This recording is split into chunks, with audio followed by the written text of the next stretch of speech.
His mouth touched the side of my neck the moment the door closed, and suddenly the room felt tiny. The old desk light threw a warm glow over messy math papers, but the shadows never reached the window where rain streaked down the glass. Before I could think, I was pressed against the bookshelf.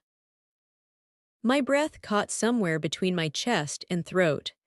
His hands felt warm on my waist, while my palms pressed against the smooth wood behind me. The storm outside swallowed the small, surprised noise I made when his lips found mine, half gasp, half whisper, while the shelf clock ticked away precious seconds before I could breathe again. He carried the scent of cool night air and cheap mint gum, something wild and desperate. When he whispered, "Tell me if this is too much," his words shook more than my knees.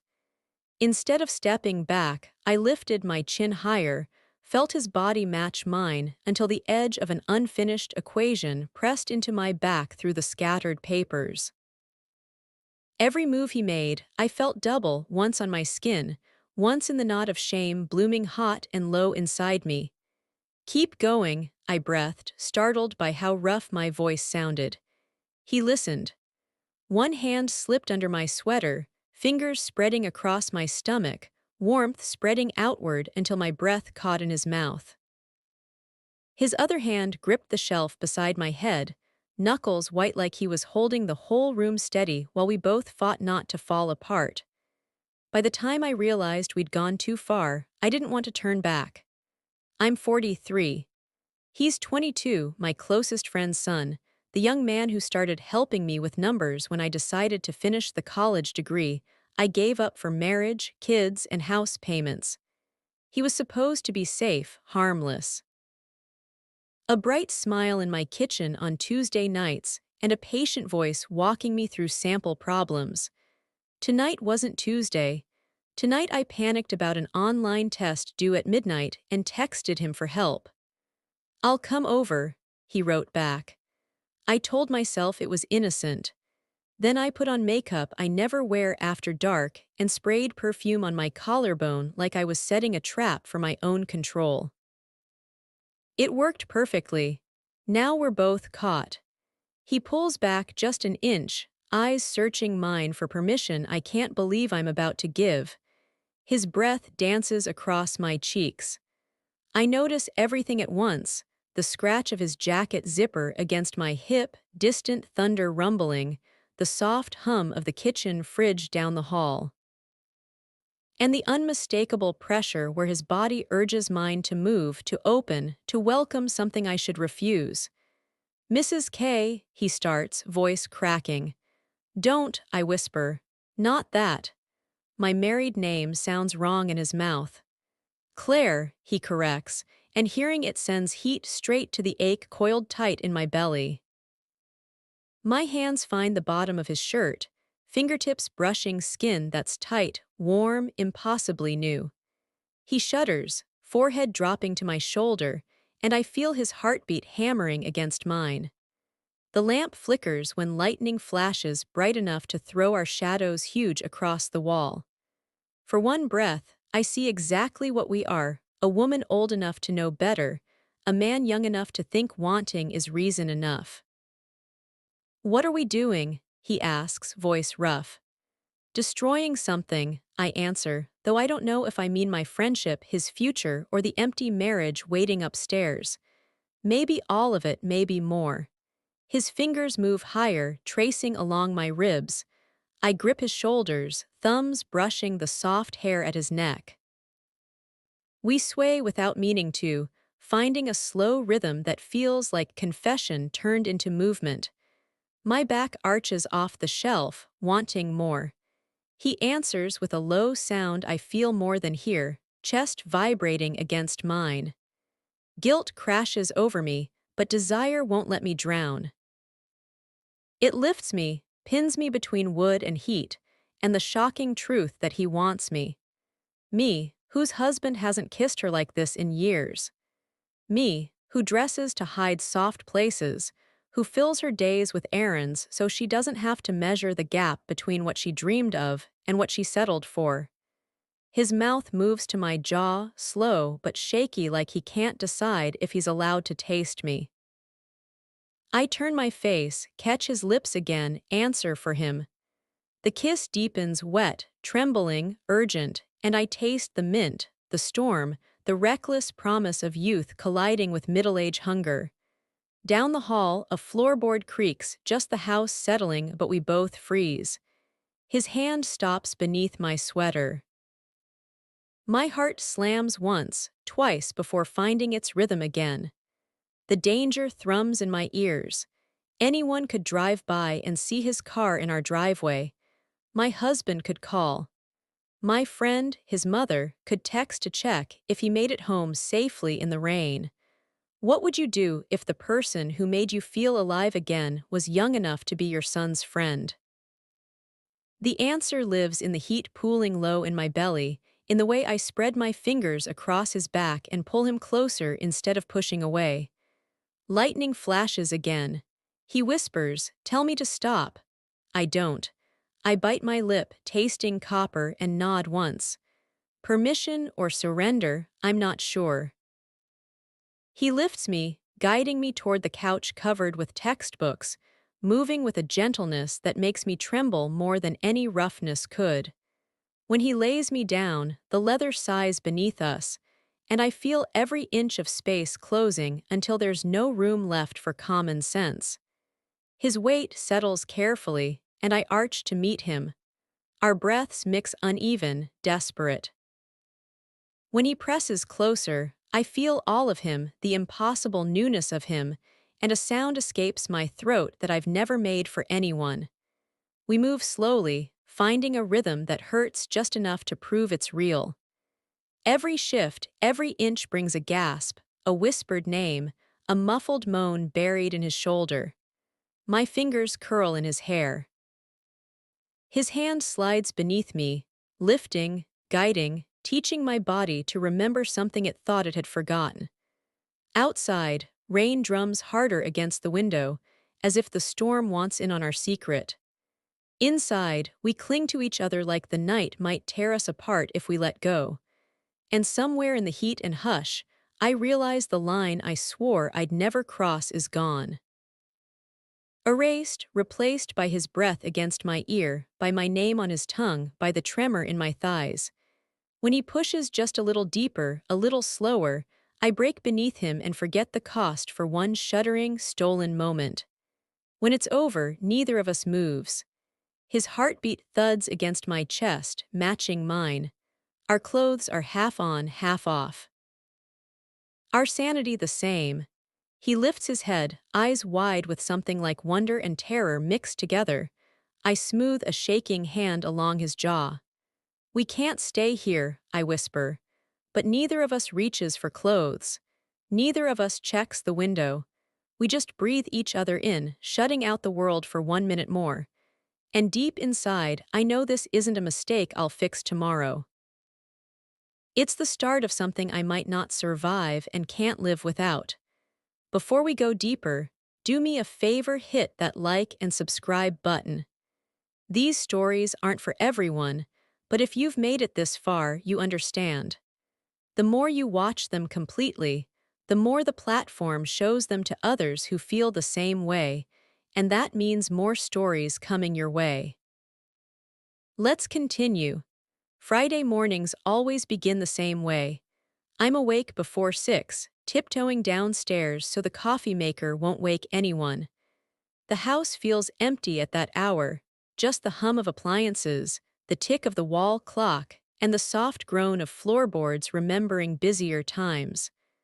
I set 2 mugs on the counter, even though my husband never drinks the second one anymore. It's habit, like I'm keeping up the pretense that we still share mornings. Most days he grabs an energy bar on his way to the gym and calls it breakfast. I watch him leave through the kitchen window, taillights disappearing down the street, then pour the second cup down the drain. The rest of the day is schedules, online classes for my unfinished degree, grocery lists. School pickups, 1,000 small tasks that make me necessary without ever making me seen. At 43, I've perfected the art of looking busy enough that no one notices the quiet under my skin. But on Tuesdays and Thursdays, the tutoring nights, the quiet feels thinner, like it's ready to tear. I met Ethan last spring at his mother's backyard party. He'd been away at college engineering major, smile too big for one face, and he offered to help me carry folding chairs from the garage. We ended up talking about the statistics class I just started, and he said, "Call me if you get stuck." Seriously, I'm cheap help. I laughed. I shouldn't have. A week later, I texted for help with confidence intervals, and he showed up at my door wearing worn sneakers and that same impossible smile. We started at the dining room table. He'd lean over my laptop, smelling like wintergreen and clean laundry, and explain p-values in a voice that made the numbers sound like secrets. My husband would wander through once, maybe twice, before retreating to the den to watch late-night sports. He'd pat Ethan's shoulder, call him kiddo, tell me you finally found a way to enjoy math. I'd smile back, pretend that was the whole reason. The change was gradual, so gradual I could pretend I didn't notice. One evening, the dryer hummed in the laundry room, and Ethan's jacket brushed my arm while we leaned over a problem set. The static snap felt like a spark between skin and air. A week later, I caught him watching me tuck my hair behind my ear, heat blooming in my chest so fast I forgot the formula I'd been reciting. Maybe the line blurred the night he walked in smelling like rain, droplets still clinging to his hair, and I offered him a towel from the hallway closet. Our fingers touched, just touched when he took it. He said, "Thanks, Claire," so softly I felt the syllables settle low in my stomach. I closed the closet door too quickly, heart beating harder than it should for a drop of water and a towel. When he followed me back to the dining room, the space between our chairs felt smaller, the overhead light too bright, my sweater suddenly too thin. I started noticing things I shouldn't, the way he tapped his pen when thinking, the faint scar at his hairline, the way his laugh filled the room and then lingered like perfume. Guilt pricked every time, but it never bled enough to stop me from looking forward to the next session. At home, routine turned cold. My husband's goodnight kiss migrated from lips to cheek. When I tried starting more, he muttered about early meetings, sore muscles. Maybe tomorrow. Eventually, I stopped trying. He slept fine. I lay awake, timing my breaths to the ceiling fan's clicks, imagining Ethan's voice explaining probability curves as his fingertips traced shapes against my hips. The house itself began helping. One Thursday, the heater broke in the dining room, so we carried our notes to the kitchen, setting up at the island, lit only by the fridge bulb and the microwave's glow. I made us tea. He told me green was healthier. I teased him for sounding like my daughter's health teacher. We laughed too loud for the hour. When the kettle whistled, steam fogged my glasses, and he reached out, thumb on the rim, finger against the handle to steady the mug in my hand. I felt the press of his skin through ceramic and knew I should step back. Instead, I watched a droplet slide from his hairline to his jaw and wanted desperately to catch it with my tongue. He never crossed the line first. He always waited, eyes lowering, voice quieter, until I shifted a little closer, until my question about chi-square drifted into a confession about feeling like a ghost in my own marriage. He listened, nodding, brows knit with earnest concern too old for 22. When he finally said, "You deserve more than that," I looked away so he wouldn't see the tear I blinked back. I told myself the ache was harmless because nothing physical had happened. Yet every time he left, the house felt colder, and I'd linger in the doorway, breathing the last of his scent, ashamed of how long I stood there. Late at night, I began rereading our text messages, thumbs hovering over the keyboard, wanting to type something reckless and deleting every draft. The night of the storm changed everything, but it didn't come from nowhere. It was born here, in Tuesday kitchens and hallway whispers, in the hush between us when the rest of the world seemed to fade. It lived in the scrape of his boot soles on my tile floor, in the way he carried himself with confidence he didn't know he had, and in the part of me that was starving for proof I still existed beyond laundry piles and half-finished degrees. Now, the morning after, the kitchen smells like rain-soaked pavement and leftover guilt. My husband sits across from me, scrolling headlines on his phone. He doesn't look up when I set his coffee down. He just nods, murmurs a distracted thanks. I swallow the bitterness rising in my throat and wipe a non-existent crumb from the counter. Ethan's notebook is still on the island, left behind in our rush, a single sheet of formulas sticking out. I slide it into my own folder, heart hammering like the act itself is evidence. Through the window, gray clouds linger heavy like they know what we did. I tell myself I'll text him to return the book. Tell myself I won't let conversation drift beyond logistics. Tell myself last night was a mistake I can box, label, and bury. But when my phone buzzes in my pocket, my fingers move before my conscience can stop them. His name lights the screen. No words, just a single question mark. I close my eyes, inhale the sharp scent of cooling coffee, and realize shame isn't enough to drown the hunger humming low in my belly. We're past the chapter where guilt alone can save us. The only question left is how long until the rest of my life discovers it. It's easy to pretend something never happened when the lighting is different. When the sun is out and the kids are home and laundry spins in the machine, the memory of skin on skin becomes something fuzzy, something unreal. But then night falls, and with it comes the quiet. That's when pretending gets hard. Ethan didn't come that week. I told myself he was giving me space, that maybe he felt the same storm of shame I did. Maybe he'd pretend it was a mistake and move on, and I could follow. But I also knew deep down I wanted him to come back. I wasn't proud of it, but it was real. When he did come back, it was a full week later.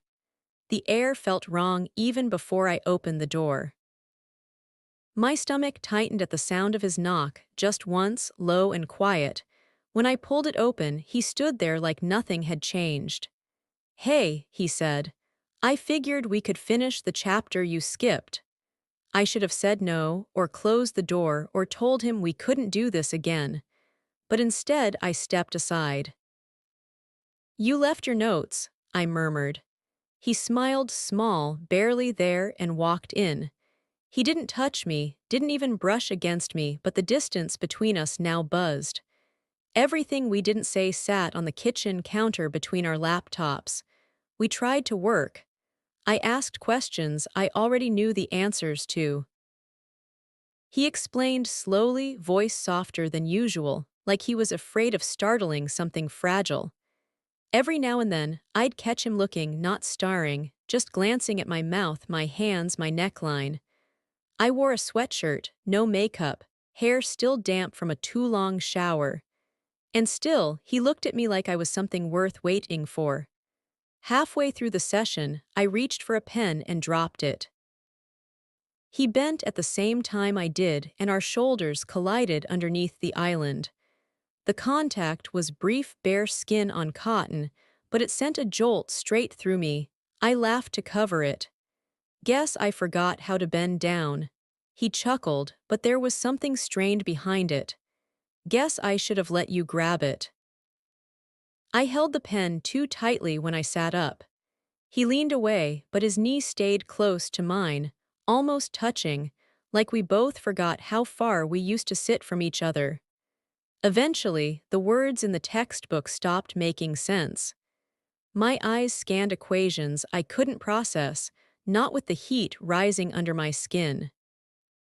My hand was still on the table when his finger lightly brushed against the side of it. Just once, just enough to remind me what he felt like. I shouldn't stay too long, he said, but didn't move. I didn't look up. You haven't even finished your tea. He let the silence linger. Then he said, you haven't touched yours either. The clock on the microwave ticked louder than usual. My throat tightened. I didn't think you'd come back, I said finally. I didn't either. There was something vulnerable in the way he said it, no performance, no smirk, just a 22-year-old man who had made a choice he couldn't take back and didn't seem sure if he wanted to. I turned toward him. Our knees bumped, stayed. He didn't pull away. You regret it? I asked. His answer took too long. I don't know, do you? That moment, it could have ended there. A conversation, a confession, an agreement to never repeat it. But I shifted slightly and our knees aligned. I felt his breath hitch. I regret what it means, I whispered. Not what it was. He nodded like he'd been waiting to hear that. Yeah, me too. We didn't kiss. We didn't touch again. We just sat in that narrow space between denial and surrender, pretending to focus on derivatives while the tension wrapped tighter around us. Later, as he stood to leave, he hesitated near the door. I don't want to mess your life up, he said. I almost laughed. It's already messed up, you just noticed. He opened the door and paused under the porch light. I won't make the first move again, he said. I promise. I nodded, but the problem wasn't his moves. It was mine. The next week he came over again. This time I offered him wine. Just one glass, I said. Just something to take the edge off the week. We sat on the living room couch this time. The hallway light was off. Only the TV glow flickered across his cheekbones. He laughed at something I said. I laughed too, but then neither of us looked away. You ever feel, I asked, like you're not supposed to want what you want? All the time, he said, voice low, especially here. And then the silence held us.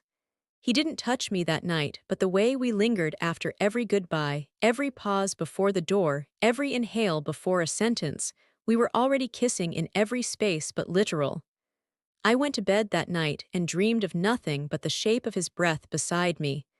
This wasn't a slow slide anymore. It was a freefall with my eyes wide open. It happened on a Friday night, one of those quiet ones where the house felt too big and too silent, like it was waiting for something. The air had that heaviness before rain, thick and still, and I'd left the window open in the kitchen just to feel something move. He came over late, said he had a question about the practice exam, but we both knew there was no test. He knocked softly. I opened the door in a cardigan and an old tank top, trying to look like I hadn't been sitting by the window for the past hour waiting. He stepped inside and the air between us pulsed. No one home? He asked like it mattered. I shook my head. Not tonight. We moved through the house without speaking, not touching, but our bodies already knew the route. I walked to the kitchen, flipped on the stove light, and leaned against the counter like I wasn't shaking inside. He followed, footsteps deliberate. When I turned, he was closer than I expected. Too close. You sure you want this? He asked, barely above a whisper. I should have said no. Instead, I reached for his hand and pulled him toward me. The kiss came fast, hot, nervous like we were making up for all the nights we didn't. His breath was shallow, mine trembled. I felt the edge of the counter dig into my back, grounding me as his mouth traced a line down my throat, stopping like he was waiting for me to pull away. I didn't. The stove light cast a warm glow on his face, flickering across the bridge of his nose, the soft angle of his jaw. His hands were gentle but certain, sliding beneath the hem of my cardigan, pressing flat against my ribs like he was learning the shape of my breath. My fingers knotted in the fabric of his shirt. I could smell the rain starting outside, wet pavement and pine. The tension in the air, the faint rumble in the distance, made everything feel riskier. We didn't speak, just breathed. He moved like he was asking for permission with every touch, like he knew exactly how fragile this was. His hands weren't rough, they were careful, curious. He traced the length of my spine with one finger, sending shivers down to my legs. I leaned my forehead into his shoulder, and for a moment, neither of us moved. It wasn't a rush. It was an unraveling. When we finally gave in fully, it was quiet. No moans, no declarations, just the soft rhythm of skin and breath, the occasional clink of his belt buckle tapping the cabinet, the hush of rain thickening against the window. He pressed into me like he didn't want to be rough but couldn't slow down. I let him in like I was trying to memorize what it felt like to be wanted right here, right now, not in some distant memory or old picture frame. His mouth found the curve of my neck. My arms wrapped tighter around him, nails biting through fabric like I was afraid he might disappear if I didn't hold on hard enough. We didn't go to the bedroom. We didn't undress fully. There wasn't time. There wasn't space. It all happened right there in the kitchen, lit only by the stove light, where the tile was cold beneath our feet and the hum of the refrigerator never stopped. It was messy, breathless, uncoordinated, but real. When it was over, we didn't speak. He helped me pull my sweater back up. I adjusted his shirt without looking him in the eye, and then I said what neither of us wanted to say. "You should go," he nodded. "Yeah," but he didn't move. Instead, he stood there for a second longer, one hand still barely touching my hip, and then so quietly I almost missed it, he whispered, "You didn't have to let me." "I know," I said. "That's the part that scares me." He stepped back. I watched him walk to the door, run a hand through his hair, and pause like he might turn around, but he didn't. When the door clicked shut behind him, I didn't cry. I didn't scream. I just stood there, fingers pressed to my lips, tasting the salt of sweat and skin, and thought, this is where everything changes. The morning after, I folded towels like it mattered. I stood in the laundry room, watching the dryer spin as if it held the answers I didn't want to ask. My hands moved automatically, crease, fold, stack, while my mind replayed the night like a loop. I couldn't stop the heat of his body, the hush of his breath, the way the rain tapped against the window just before everything blurred. I told myself it was just one night, that it would pass, but it didn't feel like a night. It felt like a thread that had already started unraveling the rest of my life. When I saw him again 3 days later, everything inside me tensed. He came by with my friend, his mother laughing, casual, like nothing had happened.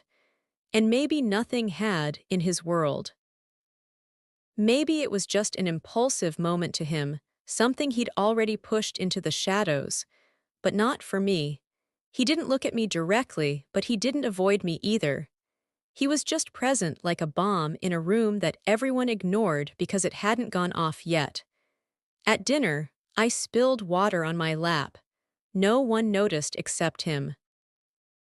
He reached over with a napkin, handed it to me without a word. Our fingers brushed, just once. It was enough to send heat rushing up my chest. That night, I couldn't sleep. I lay awake next to my husband, who snored softly, one hand resting on his stomach, the other limp beside mine. He hadn't touched me in 2 weeks, maybe longer. And now any touch at all felt like a betrayal, even this, the soft, accidental graze of his wrist against mine. I turned onto my side and stared at the wall until morning. The guilt didn't hit like thunder. It crept like fog, quiet, steady, and inescapable. I began avoiding places where I might see him. I skipped social gatherings. I pretended to be sick when his mother invited me over. I didn't want to be near him, and I didn't want to not be near him either. That was the worst part, how I still wanted him. Every time I heard his name, my breath caught in my throat. Every time my phone buzzed, I thought it might be him. And when it finally was, I froze. Are you okay? That was all the message said, but it undid me. I typed and deleted replies a dozen times. Finally, I wrote no, but I will be. I never hit send. 2 days later, we ran into each other again, unplanned, of course. I was leaving the market, arms full of groceries. He was walking in. We stopped inches from each other, the automatic doors opening and closing behind us like breath. Hi, he said softly. I nodded. Hey. We stood there, suspended in a moment we had no idea how to carry. Can we talk? He asked. I shook my head. Not here. He looked down. I didn't mean to mess things up. You didn't, my voice cracked. I did that on my own. He reached out gently, touched my elbow. I flinched not because it hurt, but because it didn't. It felt familiar, like comfort, like danger. I keep thinking about that night, he said. Not just that, everything. You, the way you looked at me like I wasn't a mistake. I closed my eyes. Stop.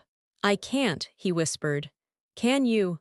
I couldn't answer because the truth was I had replayed every second, every glance, every breath, every sound until I wore it thin. And still I craved it. When I got home, I stood at the sink, peeling potatoes like nothing had happened.